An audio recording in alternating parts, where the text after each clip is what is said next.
Ngayong hapon, samahan ninyo kaming balikan ang buhay at tagumpay ng isa sa haligi ng chess sa Pilipinas, si Grandmaster Rosendo Balinas. Tunghayan natin ang kanyang buhay, inspirasyon at kung paano siya nagsimula sa mundo ng chess. Ito ang kanyang kwento.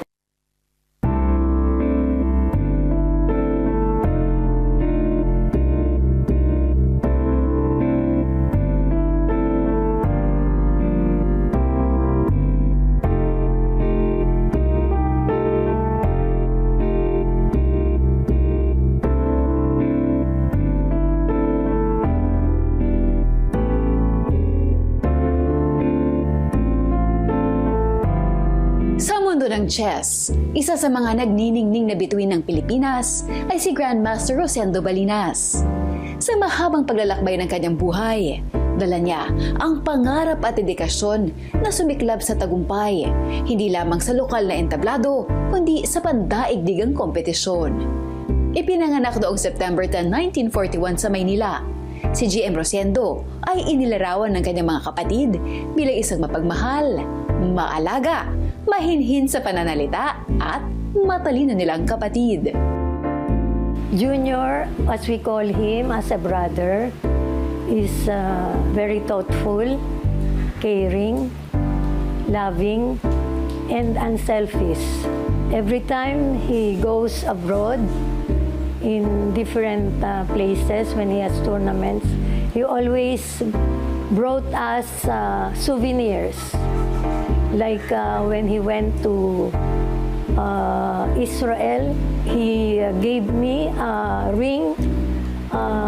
He said it's from King Solomon's mine. Also, he brings me blankets, mga tela, at ibang mga shawls. And to my brother Joe, binila niya siya ng bisikleta. Mahal yun, tapos pero binayaran niya pa daw yun ng installment. And my brother Junior is soft-spoken. Malumanay siya magsalita. Tapos caring po siya, loving. Very obedient din po siya kay tatay. Because nung maliit po siya, my father is a writer also, nagtitinda pa po siya ng dyaryo ni tatay in Tondo. Tapos he was lost in the crowd. Sumama po siya sa parada. Nawala po siya, he was lost. And he was brought to us in the house by a policeman.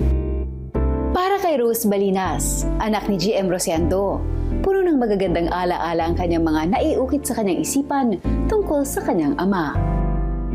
Si Papa po, napaka-loving and caring na father niya talaga. Hindi niya ako pinapabayaan kahit na nagche-chess siya, tsaka kahit na pumapasok siya sa munisipyo kasi may office din po siya sa bahay, tapos may office din siya sa munisipyo ng Rizal. So, minimake sure niya na may pagkain ako, na may allowance ako, tapos pag wala po akong kasama, hinahatid niya ako kay tita, sa bahay ni tita. Matagal din po akong tumira kay tita kasi matagal din siya nagpupunta sa Amerika, sa ibang bansa, tsaka pagka nagtutournament siya. Nung bata po ako, lagi niya akong tinuturuan kasi mahilig din po ako magpuyat. So, I also cannot sleep at night. Tinuturuan niya po ako mag-chess. Kaya lang, ang ginagawa niya, pinapapanalo niya ako. Kasi I will get tantrums if I lose. Ano po kasi si Papa napakasimpleng tao. Talagang makikita mo lang yun naglalakad lang sa kanto na alam mo nakapangbahay. Minsan butas-butas pa nga po yung dumi. Hindi mo mapagkakamalan talaga na abogado pala or grandmaster. Kasi napakasimple lang po niya. Tsaka talagang mahal siya ng mga kapitbahay namin din sa may Inares Center. Ang kanyang unang hakbang patungo sa pagiging isang chess grandmaster ay nagsimula sa mga lokal na kompetisyon. Sa bawat hakbang ng kanyang paglalakbay, isa sa mga pinakamalapit at pinakamaimpluwensyong kasama niya ay ang kanyang nakakatandang kapatid na si Antonio Balinas, na isa ring bihasang chess player. There are sports activities during high school, the Prisaa, we called that before. And he was a member of that, and he plays chess with other schools. Because during that time, chess was really popular in every corner there in our town. There are people, children, and adults who are playing chess. Maski saan doon, puro naka-chess eh. Ang ang chess during that time. Tapos siya, hindi nga na siya nakakapag-attend minsan ng school dahil naglalaro na siya ng chess. Kaya pinatawag pa nga siya ng teacher kasi mag-graduate na siya. Kaya lang kasi nga, he was also bright in school. Yun, he was requested to attend the classes bago magtapos yung klase nila. So he will be able to graduate in high school. So after that, we were separated. He played here na in Manila. As a brother, I'm older than Lucindo 2 years. On my part, I am his big brother. Pag mayroon siyang nag-api sa kanya, susumbong kagad sa akin. And I'm ready to rumble. When we started at this chess, that I was older than 2 years. And I was already Bacolod City chess champion at the time. And also Eastern Visayas Pisa chess champion. And I was academic and sports scholar in University of Negros Occidental dito. Upang makamit ang tagumpay at mangibabaw sa kanyang mga katugali, puspusan niyang pinag-aaralan ang iba't ibang strategies sa chess. Ang naaalala ko kasi nung bata pa ako, si Papa kasi, puyat siya ng puyat gabi-gabi. Kahit na hindi siya natutulog, chess lang siya ng chess. Hindi siya tumitigil kahit mag-isa lang siya. Wala pang internet, so lagi siyang, kasi may insomnia din kasi siya eh. So yun yung ginagawa niyang practice. Tapos basa siya ng libro, makikita mo sa bahay, mga nakakalat sa lamesa yung mga libro tsaka yung mga games ng mga nag-aaral siya ng mga pinag-aaralan niya talaga yung mga games ng ibang players. Yun yung naaalala ko nung bata pa ako. Naaalala pa ni Josefa ang mga panahong inaabangan nila ang mga dyaryo upang makuha ang balita sa mga resulta ng mga laban sa Maynila. Kasi puro laro na lang siya ng laro ng chess dito sa Manila eh. There was a time na may sponsor ng Manila Times na may mga participants from Mindanao, from Luzon, from Visayas. Masyadong sensational yun before eh. Every day yan, talagang nasa front page ng Manila Times yan.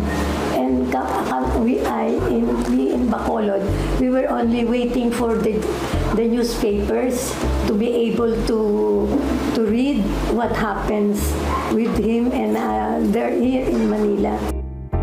Sa kanyang paglalakbay sa chess, marami rin siyang hinarap ng mga pagsubok at hamon. Yun, isang mabigat, kasi may travel expenses. Ang mabigat doon yung hotel, Yun ang problema ng mga chess player kahit ngayon, mahal lang, yung pagka kaya mahirap lumabas para maging GM, Hindi lang dun sa yung dadaanan mong stages ng chess hanggang sa maging grandmaster, kundi pati yung financial constraint. Dadaanan mo yung kailangan may sponsor ka. Minsan, kaya nga naging lawyer siya, naobserbahan ko. Talagang hanggat maaari, self-supporting siya, Yung naipon siya o yung pinagtrabahuhan niya, yun ang mismong ginagamit niya panglabas para maka-compete sa international.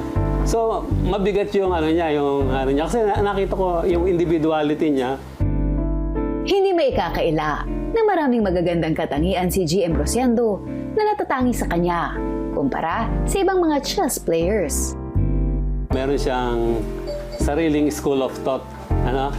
Kasi para mapalabang ka sa Russia, ang daming school of chess dyan, school of thought. So iba-iba yun. Lahat ng mga grandmaster doon, nanggaling dun sa eskwelahan na yon, iba-ibang eskwelahan. So, dami. Ang founder niya, si Michael Chigurin, Tapos, from Michael Chigurin, siguro mga earlier, 19th century. Siguro, meron siyang mga games na 18 plus or to 19. Yan ang founder kasi ng chess school sa Soviet Union, ha? Hindi pa yung Russia kasi incorporated pa yung Russia doon sa USSR, yung Soviet Union. So, maraming eskwelahan doon na iba-iba, yung pero mga pinaka-founder si Chigurin. Ngayon, para matalo mo yung School of Chess ng Soviet Union, hindi ko na sabihin Russia kasi isang country lang ngayon yun, Soviet Union, marami yan, mga Baltic countries, Para matalo mo yun, yung mga ganong School of Thought. May iba tayo introvert siya. Pero doon sa introvert, kasi doon sa pag-i-introvert mo, sa chess, kasi hindi naman ito physical game, Sa pagiging introvert mo, doon ka matututo ng chess. Yung seclusion. Ano ang pagkakaiba? So maraming media publications si Bobby Fischer nung ma-snatch niya sa Soviet Union yung mats. Kasi inaalagaan niya ng Soviet Union yung World Championship niya hanggang 1972 dumating si Fischer, snatch. Ngayon, 1948 yun, nung poor world champion na ang poor world champion ng Soviet Union. Si Papa kasi willing siyang mag-share ng knowledge niya. Tsaka magturo. Kasi yun yung yung dream niya na magkaroon ng Philippine Chess Foundation tsaka Philippine School of Chess. So, nandun yung willingness niya ba na turuan yung mga maliliit na bata, na i-share yung knowledge niya, turuan yung mga techniques, tsaka yung mga strategies niya. Tsaka supportahan talaga ang Philippine chess. Yun talaga nandun yung talaga, binigay niya talaga yung buhay niya doon, tsaka yung pagmamahal niya sa chess. Sa unang bahagi ng Rosendo Balinas Rediscovering a Chess Grandmaster's Legacy, makikita ang kwento ni GM Rosendo Balinas bilang isang malalim at makabagbag damdaming halimbawa ng tunay na pagsusumikap at dedikasyon. Sa kabila ng mga matinding balakid na kanyang hinarap, ipinakita niya ang kanyang tunay na tagumpay ay hindi nasusukat sa mga tropeyo at gantimpala. Sa halip, ang tunay na tagumpay ay nasusukat sa tibay ng ating loob at sa wagas na pagmamahal sa ating ginagawa.